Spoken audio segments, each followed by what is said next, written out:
नमस्कार, आदाब। Crime petrol सतर्क के आज के इस एपिसोड में मैं अनूप सोनी आप सबका स्वागत करता हूं। आज चारों तरफ ऐसा विनाशकारी समय है जब कोरोना की महामारी ने पूरे विश्व को जकड़ लिया है और हमारा भारत भी इससे अछूता नहीं रहा है। इस महामारी के कारण बड़े पैमाने पर जान माल की बर्बादी हुई है और इस बर्बादी को रोकने के लिए चारों तरफ जो युद्ध चल रहा है उसमें हमारे डॉक्टर्स, नर्सेज, सफाई कर्मी, म्युनिसिपल कर्मचारी और पुलिस कर्मियों ने एक योद्धा की भांति से फ्रंट से कमान संभाली हुई है। इन सभी कोविड वॉरियर्स को क्राइम पेट्रोल और सोनी एंटरटेनमेंट की पूरी टीम तहे दिल से सैल्यूट करती है और उनका धन्यवाद करती है। पुलिस के लिए तो यह समय काफी चुनौतीपूर्ण था।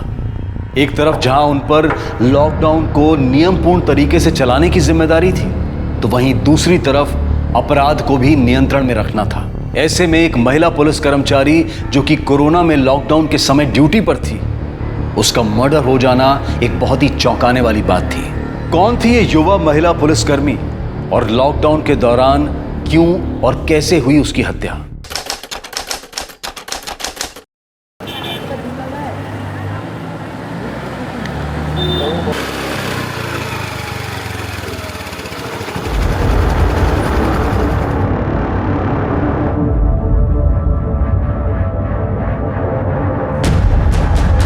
क्या हुआ साक्षी, तू गुस्से में क्यों है? छोड़ मुझे।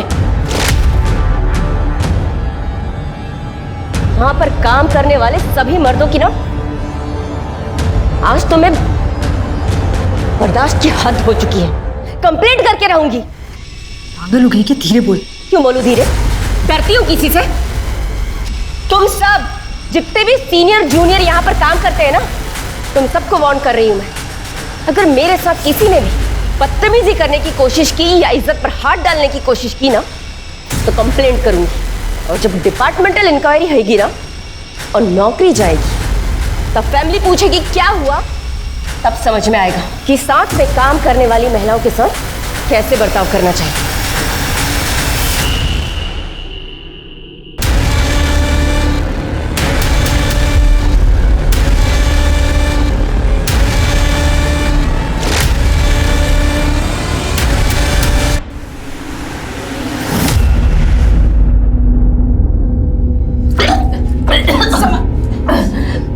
कुछ उल्टा सीधा खाया रहेगा।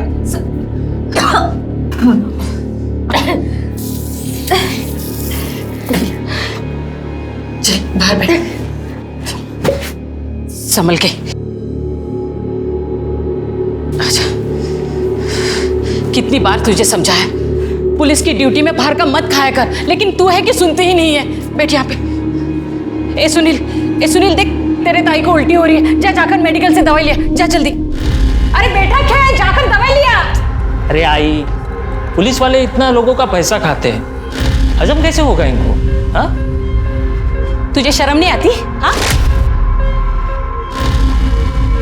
तेरी ताई की तबीयत खराब है और तू उसे ताने मार रहा है। जा जाकर दवाई लिया। आई रहने दे, मैं खुद ही ठीक हो जाएगी। तू बस इसको इतना बोल दे कि मेरे पे एक एहसान कर दे। परसों ना पुलिस भर्ती का फिजिकल टेस्ट है और इसके लिए बहुत लोगों से बात की है। मैं इसको बोल के जाकर टेस्ट दे दे। तू मुझे जितना चाहे मार ले, तू सुसाइड करके मर जा, लेकिन एक बात समझ ले, मैं पुलिस में भर्ती नहीं होऊंगा, समझी ना?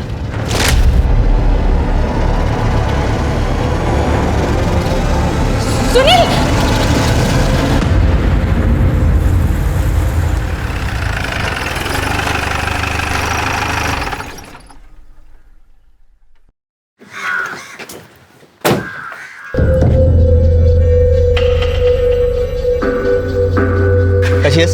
अरे एटीज, वो तुम्हारे भाई के भर्ती का हो गया? रूलिंग पार्टी के जो लीडर है वो मेरे मामा है। आओ तो बात करता हूँ। बट सर इसकी जरूरत ही नहीं है अभी। क्यों? मेरा भाई है सुनील, उसको पुलिस में भर्ती नहीं होना। भर्ती नहीं होना है? तुम्हारे ट्रांसफर करूँ क्या? हुआ कुछ उसका? सर अभी रुका तो नहीं है, बट अगर रुक जाएगा तो अच्छा रहेगा। वो आई को यही अच्छा लगता है। अरे बिल्कुल।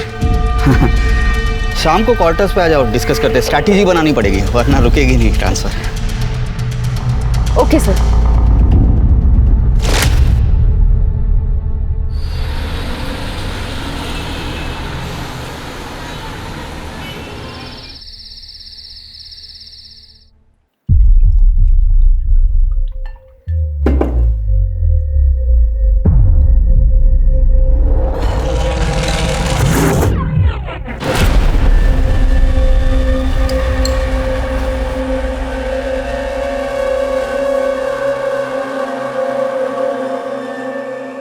सर,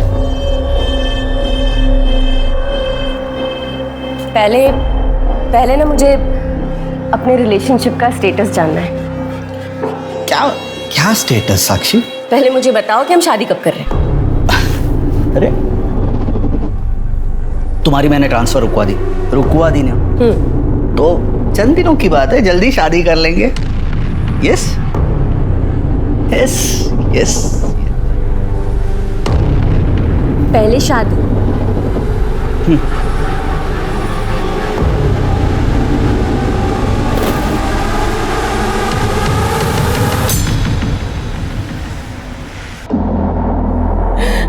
देवा, मेरे परिवार के बुरे दिन कब खत्म हो गए पता नहीं। और मत करो इसकी शादी, बाबा की तेरी सबकी लाडली है ना, कर दिया ना लाडली ने नाम रोशन।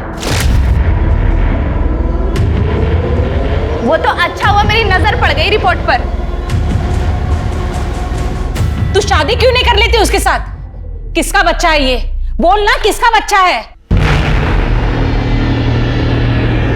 बता नहीं सकती मैं। और कौन होगा? वो विनोद, इसका पुराना आशिक, अभी जेल काट रहा है, वही है ना? सतीश, तुम इसे कुछ बोलते क्यों नहीं? दामाद हो, इस घर के बड़े हो। किसी को कुछ कहने की जरूरत नहीं है, मैं ये बच्चा गिरा दूंगी।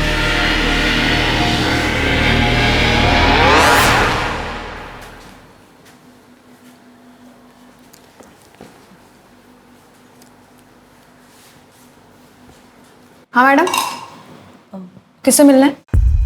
समीर कोटनीस। साक्षी, मैडम को समीर साहब से मिलना है।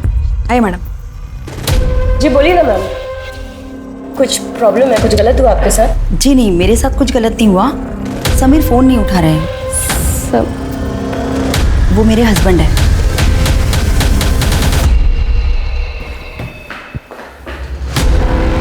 अरे सोनाली, तुम, मैंने तुम्हें कहा था ना क्वार्टर पे रुकने के लिए, तुम यहाँ चली आई क्यों? तुम फोन क्यों नहीं उठा रहे हो? हाँ, वो फोन अरे स्विच ऑफ हो गया। तुम चलो चलो, तुम्हें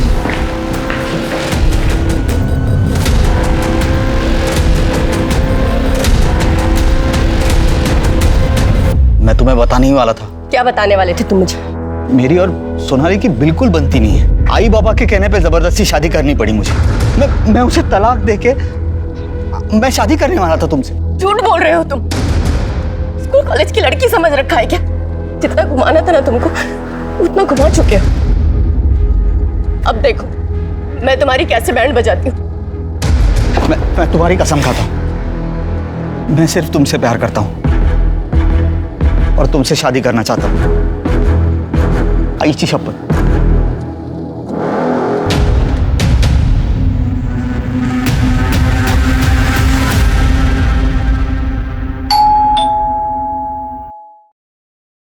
सुनील, देख कौन है दरवाजे पे।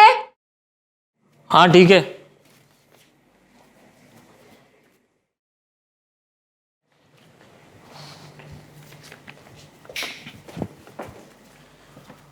पोस्टमैन था, ये लेटर दिया है।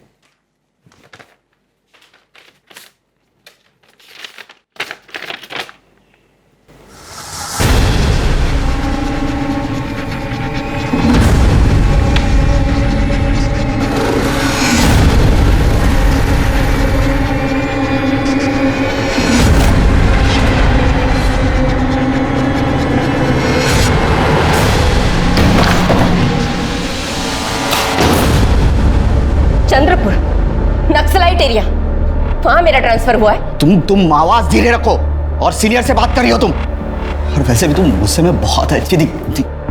समझाता हूं ना तुम्हें सब कुछ। अब कार्रवाई होगी।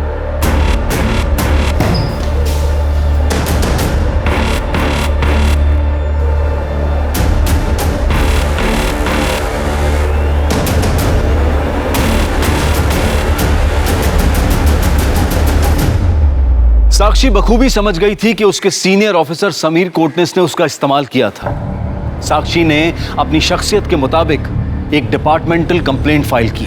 डिपार्टमेंटल इंक्वायरी में यह साफ हो गया कि समीर कोटनिस ने साक्षी को बरगलाया और अपने ओहदे का गलत इस्तेमाल किया। डिपार्टमेंट ने एएसआई समीर कोटनिस को सस्पेंड कर दिया और साक्षी के ट्रांसफर को रद्द करते हुए अगले आदेश तक उसे उसी थाने में कार्यरत रहने को कहा। और फिर आई कोरोना महामारी की आपदा, जिसकी वजह से हालात बिगड़ने लगे और सरकार को उस पर काबू पाने के लिए लॉकडाउन घोषित करना पड़ा। और यहां पर मेडिकल डिपार्टमेंट और पुलिस डिपार्टमेंट की जिम्मेदारी और ज्यादा बढ़ गई।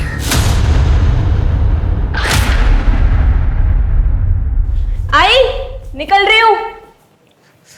तू नहीं सुनेगी ना मेरी बात? सारे पुलिस वाले क्या इंसान नहीं होते? अरे उनको भी तो कोरोना हो सकता है ना। आई, पुलिस, डॉक्टर और सफाई कर्मचारी, इनकी ड्यूटी ना नैतिक जिम्मेदारी है। अब हमें कोरोना से तो लड़ना ही है ना, ताकि हमारा देश सुरक्षित रह सके और मेरी आय भी सुरक्षित रह सके। ये थे मैं। ध्यान रखना।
सर, बात में खड़ी है, साक्षी सावंत को किसी ने गला घोटकर मार दिया है।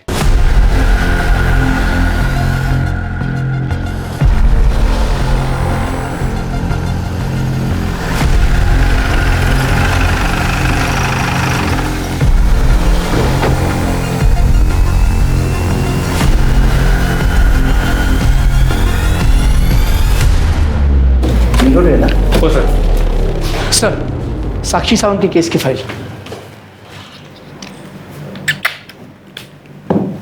ये अभी नया शुरू हुआ, कोरोना। प्रताप, साक्षी का मर्डर सवेरे 8 से 10 के बीच में हुआ और उसकी माँ का कहना था कि वो 8:30 बजे ड्यूटी के लिए निकली और उसका मर्डर हो गया। सर, उसकी ड्यूटी वेस्ट में थी और बॉडी ईस्ट में मिली। मतलब वो ड्यूटी से पहले किसी को मिलने गई और शायद उसी ने उसे मारा। साक्षी 10 हफ्ते की प्रेग्नेंट थी। सर, फिर तो ये केस बहुत सिंपल है। साक्षी अनमैरिड थी और प्रेग्नेंट थी, तो जिसने उससे प्रेग्नेंट किया उसने इस राज को छिपाने के लिए उसे मार दिया होगा। सर, अगर ऐसा है तो हम फीटस का डीएनए टेस्ट करवा के मर्डर को पकड़ सकते हैं। डिपार्टमेंट में नए हो, डीएनए रिपोर्ट इतनी जल्दी आता है, तब तक क्या हम हाथ पे हाथ धरे बैठे? सर, फिर इन्वेस्टिगेशन को किस एंगल से शुरू करें? ये देखना पड़ेगा प्रताप कि इसके मर्डर के पीछे क्या इसका प्रेगनेंसी का मोटिव था। मतलब इसके होने वाले बच्चे के बाप ने इसको बुला के मार दिया या कोई दूसरा एंगल।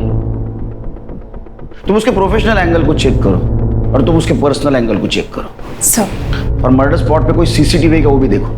जी सर। सर, केस फाइल में साक्षी के फ़ोन के बारे में कोई इन्फॉर्मेशन है?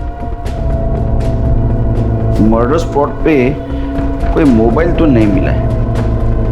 तुम उसके फैमिली मेंबर या कलीग से उसका मोबाइल नंबर ले लो, उसको सर्विलेंस पे डाल दो। सर, और एक बात, 2 एंगल बहुत इंपॉर्टेंट है।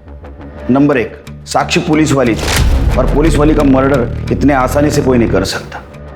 और दूसरा एंगल, ये मर्डर लॉकडाउन में हुआ है। मतलब मर्डर करने वाला लॉकडाउन में बिंदास ढूंढता था बाहर और वो साक्षी तक बहुत आसानी से पहुंचता था।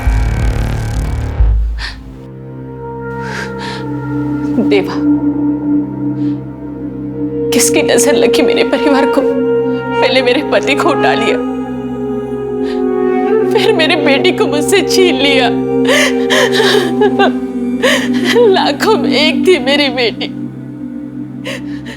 कितनी बड़ी बड़ी बातें करती थी। ये देख, मेरी पहली तनख्वाह, ले। इसे अपने पास ही रख, जब मुझे जरूरत पड़ेगी तब मांग लूंगी। आई, जब तक तू है ना, ये और मैं दोनों पर सिर्फ तेरा हक, समझी?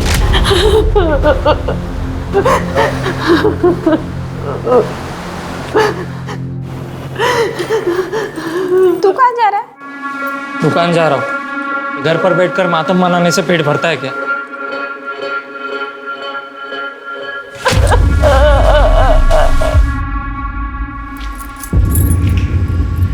तेरी किस्मत की चाबी है। तेरा सपना था ना तेरा खुद का धंधा हो। ये दुकान आज से तेरी। बिंदास धंधा कर और मास्क लगाए घर। मास्क नहीं लगाएगा ना पुलिस दुकान बंद कर देगी, समझा क्या?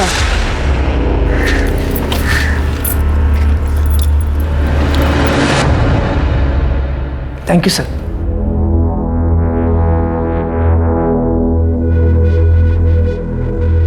सर, ये साक्षी सावंत और समीर साहब के बारे में सारे डिपार्टमेंट को पता है।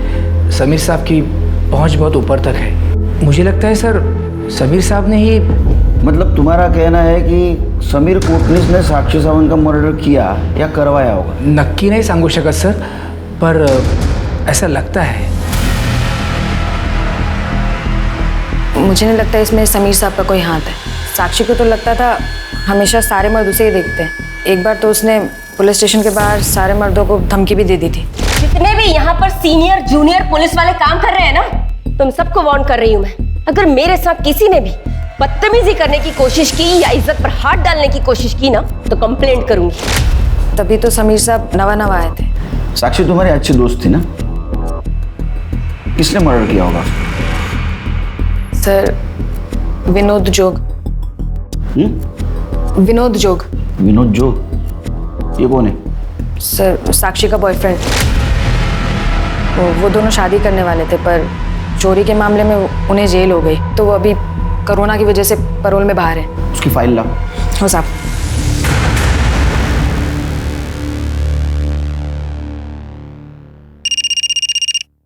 हाँ बोलो प्रगति। क्राइम ब्रांच वाले आपके बारे में पूछ रहे थे।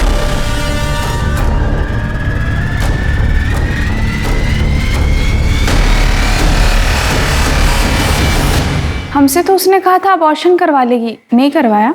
नहीं कराया, इसीलिए तो पोस्टमार्टम में आया है। आप लोगों को तो मालूम होगा ना उसके बच्चे का बाप कौन था। क्यों काकी? मुझे कुछ नहीं मालूम। बच्चे का बाप है वो विनोद जोग। आप उसको पकड़ो। साक्षी पुलिस में होने के बावजूद भी उसे जेल जाने से नहीं बचा पाई। उसका बदला लेने के लिए उसने साक्षी का खून कर दिया, साथ साथ बच्चे को भी मार डाला। आपको भी ऐसे ही लगता है काकी? मुझे कुछ नहीं पता।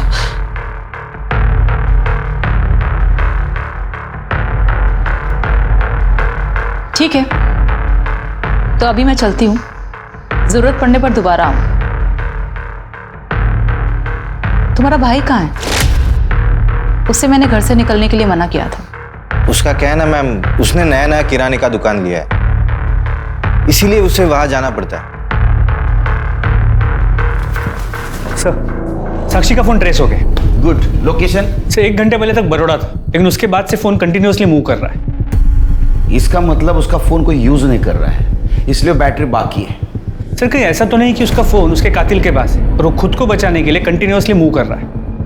एक काम करो, जैसे ही फोन स्टेबल हो जाए लोकेशन ट्रेस करो। जी सर। सर, मुझे पर्सनली ऐसा लगता है कि उसका फोन एएसआई समीर कोटनीस के पास है, क्योंकि समीर का खुद का फोन स्विच ऑफ है और लॉकडाउन में इतनी आसानी से सिर्फ वो आदमी मूव कर सकता है जिसके कॉन्टैक्ट्स अच्छे हैं। समीर के घर जाके उसकी बीवी से बात करो। सर, मैं ऑलरेडी गया था, लेकिन पड़ोसियों ने कहा कि जैसे ही वो सस्पेंड हुआ वो अपनी फैमिली के साथ अपने गाँव धुले चला गया। तो तुम धुलिया जाओ पर्सनली और चेक करो। जी सर।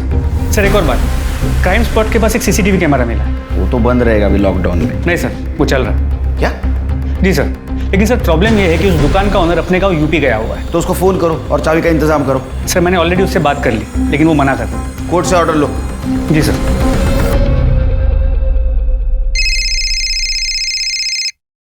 हेलो सर, 2 बातें सामने आई हैं।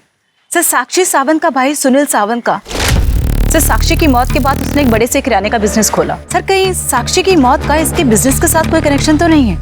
एक काम करो, उसके बिजनेस के बारे में और भाई बहन के रिश्ते के बारे में पता करो। Okay sir. सर, एक बात और, सर साक्षी के घर वालों ने उसके बॉयफ्रेंड विनोद जोग पर उसकी मौत का शक जताया है।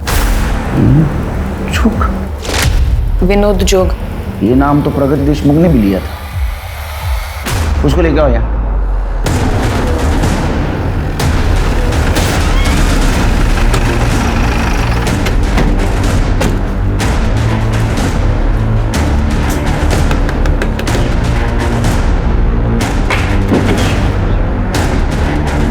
जी विनोद जोग? हाँ सर मेरे पापा साक्षी को क्यों मारा? क्यों मारा साक्षी को? सर, साक्षी का मर्डर मैंने नहीं किया है सर।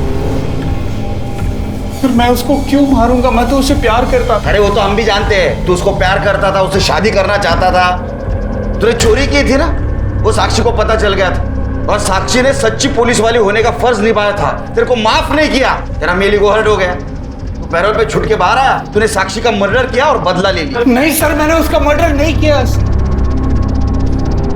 मैंने साक्षी को कसम दी थी कि ये बात मैं कभी किसी को नहीं बताऊंगा, लेकिन आज आपको मैं बताता हूँ कि मैंने चोरी क्यों की थी। क्यों की थी? सर, मैंने उसके साथ शादी करने के लिए चोरी जैसा घिनौना पाप किया था उसके कहने पर। साक्षी, मुझे बहुत डर लग रहा है यार। क्यों? साक्षी, हमारी शादी को सिर्फ 15 दिन बचे हैं और शादी में तुम पर चढ़ाने के लिए गहनों का जुगाड़ नहीं कर पाया हूँ यार मैं।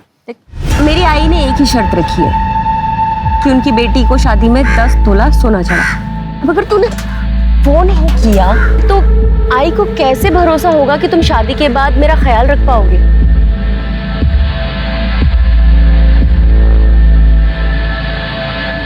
साक्षी, नहीं हो पाएगा।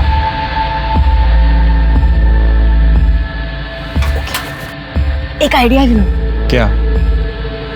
तुम ना छोटी मोटी ज्वेलरी शॉप में चोरी कर लो। क्या पागल हो गई हो तुम?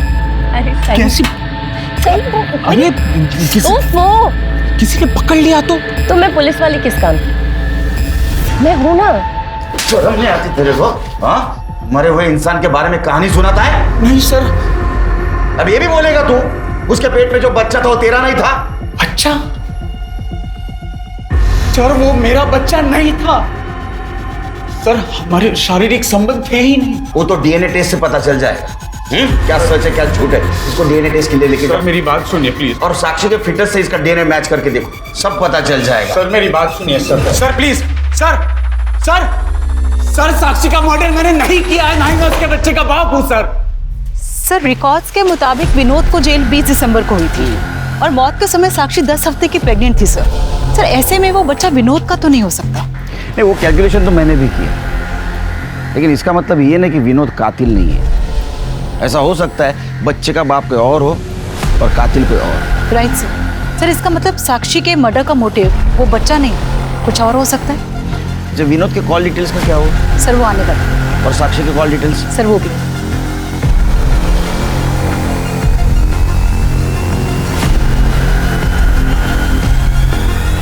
जैन मैडम, साक्षी के पड़ोस वालों से एक बात पता चली है। तुम्हारे पड़ोसियों से पता चला है कि तुम्हारी बहन साक्षी के साथ नहीं जमता था। 2 बहनों में लड़ाई किस घर में नहीं होती साहब? नहीं, लेकिन जिस घर में 2 बहनों का झगड़ा होता है उस घर में छोटी बहन बड़ी बहन को धमकी नहीं देती। धमकी? वो तो मैंने गुस्से में बोल दिया था। बचपन से लेकर आज तक सब मुझे तुझसे नीचा दिखाते आए हैं।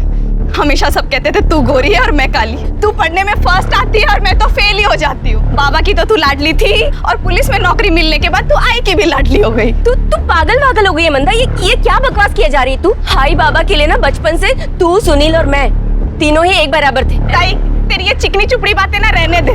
शादी से पहले मायके में सब मुझे नीचा दिखाते थे और शादी के बाद अब पति मुझे नीचा दिखाता है। नफरत करता है ताई, वो मुझसे नफरत करता है। क्यों करवाई ऐसी शादी? क्यों तूने उससे शादी नहीं कर ली?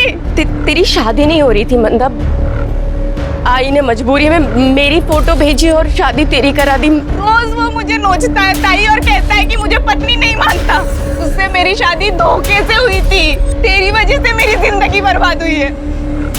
मैं इस बात का बदला लेके रहूंगी। मैं नहीं छोड़ूंगी तुझे ताई। अगर तुम्हारा पति तुम्हारे साथ गलत कर रहा था तो तुमने पुलिस में कंप्लेंट क्यों नहीं की?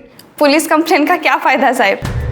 एक बार शादी हो जाए तो औरत को शादी में एडजस्ट करना पड़ता है, वरना शादी टूट जाती है। और एक बार शादी टूट जाए तो उस औरत का इस समाज में कोई अस्तित्व नहीं होता। अच्छा, इसलिए तुमने साक्षी का अस्तित्व मिटा दिया? नहीं सर, हम दोनों के झगड़े होते थे। मैं लड़ सकती हूँ, मार सकती हूँ, लेकिन मार नहीं डालूंगी। ठीक है, जाओ तुम, जरूरत पड़ने पर बुलाएंगे।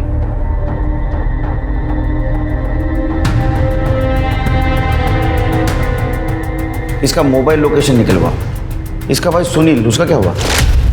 सर उसके बारे में इंक्वायरी निकलवाई है और पूछताछ के लिए पुलिस स्टेशन भी बुलाया है। बोल रहा था आऊंगा, पर अभी तक आया नहीं। उसकी खबर लो।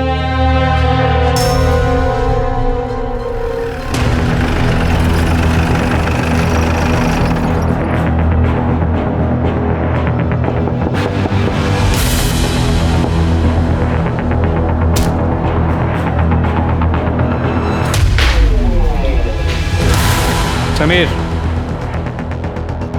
समीर, समीर।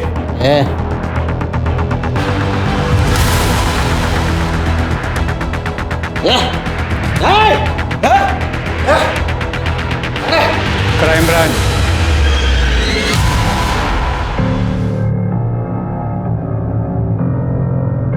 नशा उतर गया तो सवाल जवाब करें। क्या चाहिए आपको सर? हाँ, साक्षी को क्यों मारा? क्या? साक्षी साक्षी मर गई? तो मैंने उसे नहीं मारा है। तूने नहीं मारा होगा उसको, किसी के हाथ से मरवाया होगा। अरे नहीं सर, मैंने साक्षी को नहीं मरवाया, मारा भी नहीं है। चोर की तरह छुप के क्यों बैठा था? और क्या करता सर? डिपार्टमेंट से निकाल दिया गया। जहाँ जाता हूँ सब लोग थूकते हैं मुझे। उसके बाद ये लॉकडाउन आ गया तो खुद को मैंने शराब में डुबो दिया। खुद को शराब में डुबो दिया या साक्षी को डुबाया, उसका जश्न मना रहा था? अरे कौन सा जश्न मनाऊंगा मैं? किस बात का? साक्षी 10 हफ्ते की प्रेग्नेंट थी। तूने उसके साथ जो कुछ भी किया उसके साथ चला गया, तेरी शादी भी बच गई। अरे नहीं साहब, मुझे नहीं मालूम था। और वैसे भी वो मुझे हाथ नहीं लगाने देती थी। अरे साक्षी, चलो मैं तुम्हें एक चीज दिखाता हूँ। आओ आओ मेरे साथ। अरे आओ ना। ये क्या है? तुम्हारे लिए साक्षी। जाओ जाओ पहन के आओ। तुम सारे मर्द ना वन ट्रैक माइंड के होते हो। लड़की पटी नहीं कि बस सीधे बिस्तर पे, और एक बार वो सो जाए तो सीधे बाहर जाने का रास्ता दिखा दो। तुम सोचती हो वैसा कुछ नहीं है। ठीक है, तो पहले शादी करते हैं, फिर जैसा तुम बोलोगे ना वैसी रहूंगी, और जो बोलोगे वही पहनूंगी। अरे मेरा विश्वास कीजिए, मैंने उसे नहीं मारा है। इसको डीएनए टेस्ट को लेके जाओ और साक्षी के फिटनेस से मैच करके देखो।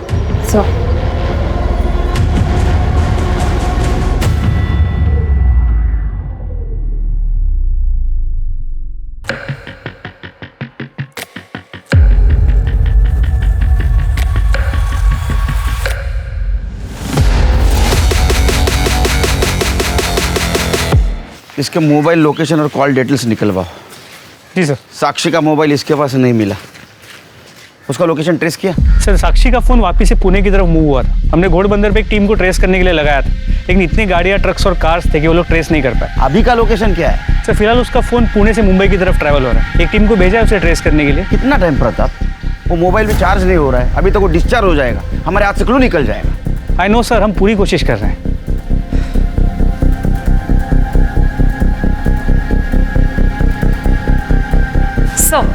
सर साक्षी सावंत और मंडा सावंत की कॉल डिटेल्स आ गई। कुछ सस्पिशियस मिला? नहीं सर दोनों की कॉल डिटेल्स क्लीन है। सर साक्षी सावंत के बनने से बहुत दिन पहले ही विनोद जोग और समीर कोटनी से उसकी बातचीत भी बंद हो चुकी थी। अरे विनोद जोग के कॉल डिटेल्स? सर वो भी क्लीन है।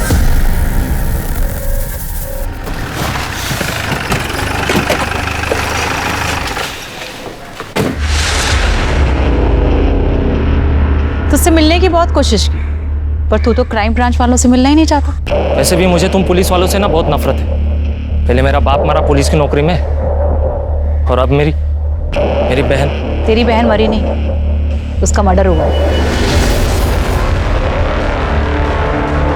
मुझे कुछ नहीं पता इस बारे में। पड़ोसियों से पूछताछ की है, उनसे ये पता चला है कि जितनी नफरत तो पुलिस से करता है ना, उतनी ही अपनी बहन से भी किया करता था। मैं अपनी बहन से नफरत इसलिए करता था क्योंकि वो पुलिस में थी। वो पुलिस में थी या फिर इसीलिए नफरत करता था क्योंकि वो बिना शादी के माँ बनने वाली थी? मुझे कुछ नहीं पता, मुझे बहुत सारा काम है, होम डिलीवरी करनी है सब ऑर्डर्स की। उधर तेरी बहन का मर्डर हुआ है और इधर तू किराना शॉप का मालिक बन गया। तुझे कुछ अटपटा सा नहीं लगा? तुम पुलिस वालों को है ना, शक करने की बीमारी होती है बहुत बड़ी। पुराना सेठ था, उसे कोरोना का डर था, अभी कोई दुकान खरीदता नहीं तो मुझे दे दी। वैसे भी इस सब से मेरे बहन का मर्डर का कोई संबंध नहीं है। चल अपने सेठ का नंबर दे। सर, क्राइम सीन की सीसीटीवी फुटेज मिल गई। दिखाओ।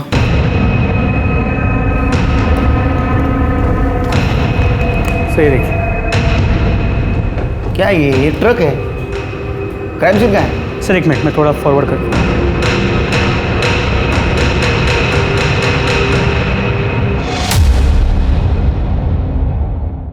सर, क्राइम सीन की सीसीटीवी फुटेज मिल गई। दिखाओ।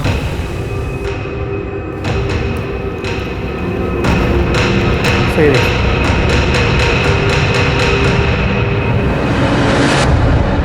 आज अगर ये ट्रक नहीं होता ना तो क्राइम और क्रिमिनल दोनों को कैप्चर कर पाते हम लोग। जी सर। सर इस ट्रक के बारे में पता करने की कोशिश की। ये ट्रक यहाँ गुजरात से डिलीवरी के लिए आया था, लेकिन सर इसके रजिस्ट्रेशन नंबर का पता नहीं चल पाया, इसलिए ओनर से बात नहीं हुई है। मोबाइल का लोकेशन भी गुजरात से ट्रैवल कर रहा था ना? जी सर। प्रताप, कहीं ऐसा तो नहीं साक्षी ने मरने से पहले मोबाइल ट्रक में फेंक दिया? या ऐसा भी हो सकता है कि ट्रक वाले ने साक्षी का मर्डर किया और वो मोबाइल साथ लेके गया? अभी मोबाइल का लोकेशन क्या है? सर हम ट्रेस कर पाते उसके पहले फोन स्विच ऑफ हो। हमारे हाथ से बहुत बड़ा क्लू निकल गया प्रताप। जी सर। और हाँ सर, साक्षी की फीटस का डीएनए रिपोर्ट आ गया। क्या है? सर उसके फीटस का डीएनए समीर या विनोद के डीएनए से मैच नहीं करता। प्रताप तुम्हें याद है कांस्टेबल प्रगति ने क्या कहा था? साक्षी ने पुलिस स्टेशन के सारे मर्दों को धमकाया था। अगर मेरे साथ किसी ने भी बदतमीजी करने की कोशिश की या इज्जत पर हाथ डालने की कोशिश की ना तो कंप्लेंट करूंगी। कहीं ऐसा तो नहीं? जी सर। एक काम करो, इस पुलिस स्टेशन के सारे मर्दों का डीएनए टेस्ट करा और वो साक्षी के फिटनेस से मैच करके देखो। सर। बड़ा दानवीर करना बन रहा है तूने सुनील को ऐसे शॉप चलाने के लिए दे दी? नहीं दिया नहीं मैडम। दूर रह के बात कर। एक तो मास्क नहीं पहना हुआ, मालूम नहीं है सोशल डिस्टेंसिंग रखना है? नहीं दिया नहीं मैम, मैंने बेचा है 5 लाख रुपए में। 5 लाख? किसने दिए पैसे? वो साक्षी सावंत ने, और ये बात उसके भाई को बताने के लिए उसने मना किया था। क्या प्रूफ है तुम्हारे पास कि साक्षी सावंत ने पैसे दिए? सब लिख के रखता हूँ मैम मैं ये इसमें। हाँ मैम, वो उसने ना 25-25 हज़ार करके 2 महीने में उसने 4 लाख रुपए दिया और 1 लाख रुपए का चेक दिया था। हवालदार के पास इतना पैसा कैसे आ सकता है? और वो करप्ट थी, इसका भी कुछ प्रूफ नहीं है अपने पास। एक काम करो, वो दुकान मालिक संदीप म्हात्रे और साक्षी सावंत, इन दोनों के बैंक डिटेल्स निकलवाओ और वो 1 लाख का ट्रांजैक्शन कैसे हुआ था पता करो। Yes sir.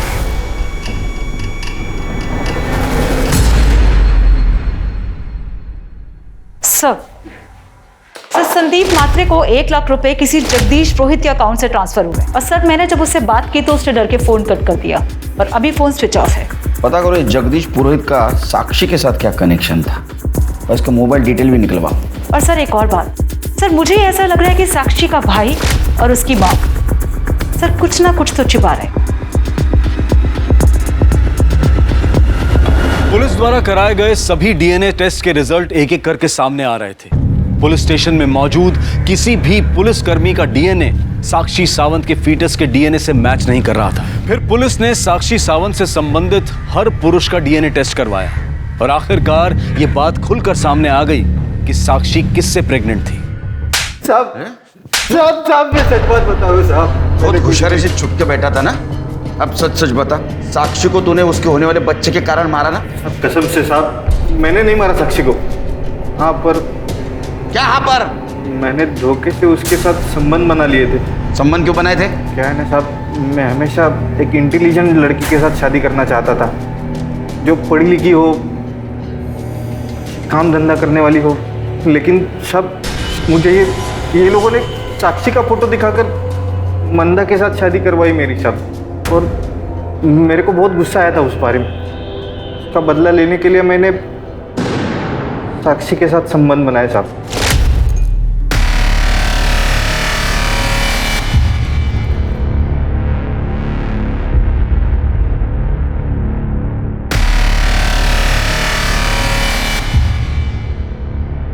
अरे साक्षी, कितना पढ़ाई करोगी? ये लो दूध पी लो, सुबह कर लेना पढ़ाई।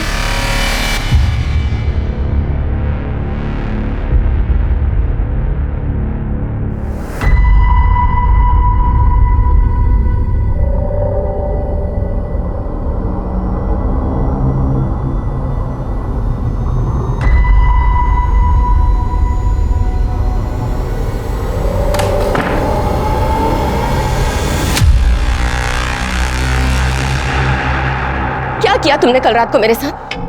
वही जो एक पति अपने पत्नी के साथ करता है। अरे मैंने तो तुम्हारी फोटो देख के शादी के लिए हाँ कह दी थी। मैं तो अब भी तुम्हें ही अपनी पत्नी मानता हूँ।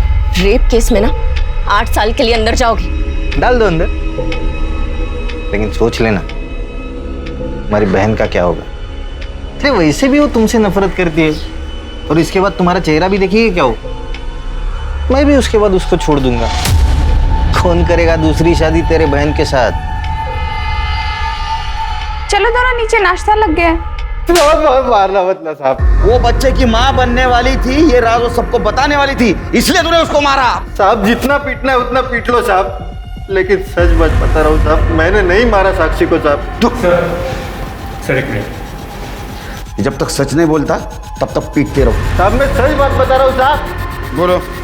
साक्षी का फोन ट्रेस हो गया। गुड, कहाँ मिला? एक सेकेंड हैंड फोन डीलर के पास। सर उस फोन में कुछ मिला है।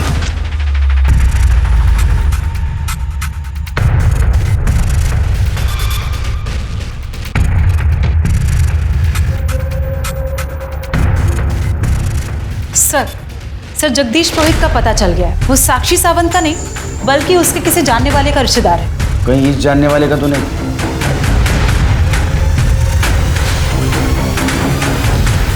Yes sir.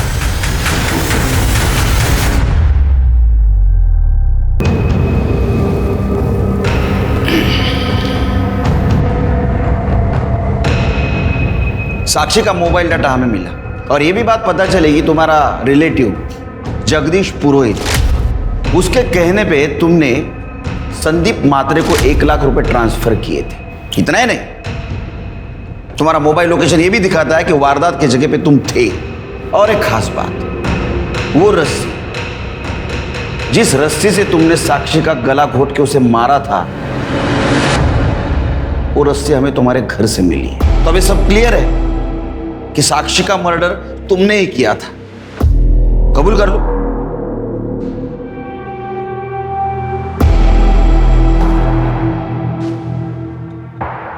हाँ सर, साक्षी सावंत को मैंने ही मारा। क्या पिंगले साहब, सुबह सुबह बारिश में, अरे ऐसी क्या घाई थी? शाम को पैसे दे देते। मैंने सोचा ड्यूटी पर जाने से पहले काम पूरा कर दो। सही सोचा, लाओ दो। इधर कोई देखेगा? इधर एक काम करते हैं, उस तरफ चलते हैं।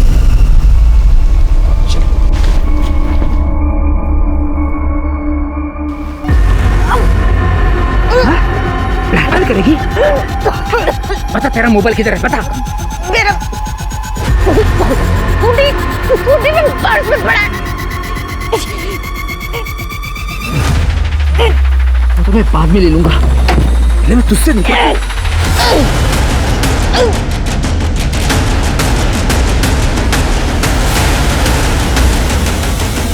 मैंने उसका मोबाइल ढूंढने की बहुत कोशिश की, लेकिन नहीं मिला। वो उसी मोबाइल ने तो हमें तुम तक पहुंचाया है। अब बताओ, साक्षी को क्यों मारा? ब्लैकमेल करती थी वो मुझे। ब्लैकमेल कर करके मेरी सारी जमा पूंजी चूस ली थी उसने। तुमको ब्लैकमेल करती थी? हाँ? अरे उसके कनेक्शन में तो तुमसे ज्यादा इज्जतदार अमीर लोग थे, फिर तुमको क्यों ब्लैकमेल कर रही थी? क्योंकि मैं उससे प्यार करता था।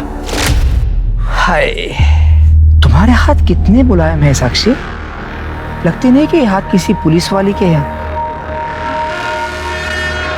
ये हाथ स्कूटी चलाने के लिए नहीं बने हैं, बल्कि किसी बड़े से बाइक पर पीछे बैठ के किसी का कंधा कसकर पकड़ने के लिए बने हैं। और इस बात को उसने सबके सामने मुझे इनडायरेक्टली एक्सपोज करने की धमकी दी थी। तुम सब जितने भी सीनियर जूनियर यहाँ पर काम करते हैं ना, तुम सबको वार्न कर रही हूँ मैं, अगर मेरे साथ किसी ने भी बदतमीजी करने की कोशिश की या इज्जत पर हाथ डालने की कोशिश की ना, तो कंप्लेंट करूंगी। मुझे टेंशन आ गई थी सर, कई बात और ना बढ़ जाए, इसीलिए मैं उसे सिर्फ समझाना चाहता था। तेरे को पुलिस की ड्यूटी ज्वाइन करके ना सिर्फ 1 साल हुआ है, अगर आगे बढ़ना है ना तो सीनियर्स को खुश करना पड़ेगा। और तू कंप्लेन करेगी, क्या करेगी कंप्लेन करके?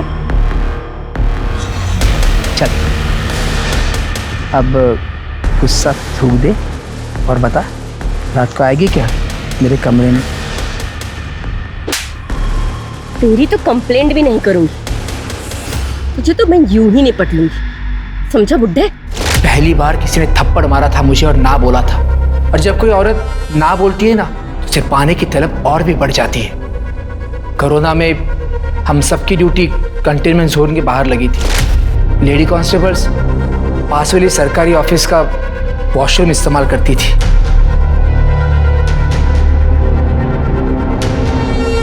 देख, अगर तू मेरे साथ नहीं सोई तो तेरा ये वीडियो मैं वायरल कर दूंगा, फिर देखता हूँ कैसे बचाती है तू अपनी इज्जत। और तेरे से ज्यादा वो शहानी निकली। उसने तेरे एक्ट को रिकॉर्ड किया। देख, अगर तू मेरे साथ नहीं सोई तो तेरा ये वीडियो मैं वायरल कर दूंगा, फिर देखता हूँ तो कैसे बचाती है अपनी इज्जत। पूरे 5 लाख हो गए, अब इतने पैसों में तो नई नौकरी लग जाएगी। क्या है ना पिंगले साहब, वो मेरे भाई का काम थोड़ा ठीक से चल जाए, फिर मैं आपसे कुछ नहीं लूँ, पक्का। और आगे से मैंने पैसा देने के लिए इनकार कर दिया तो?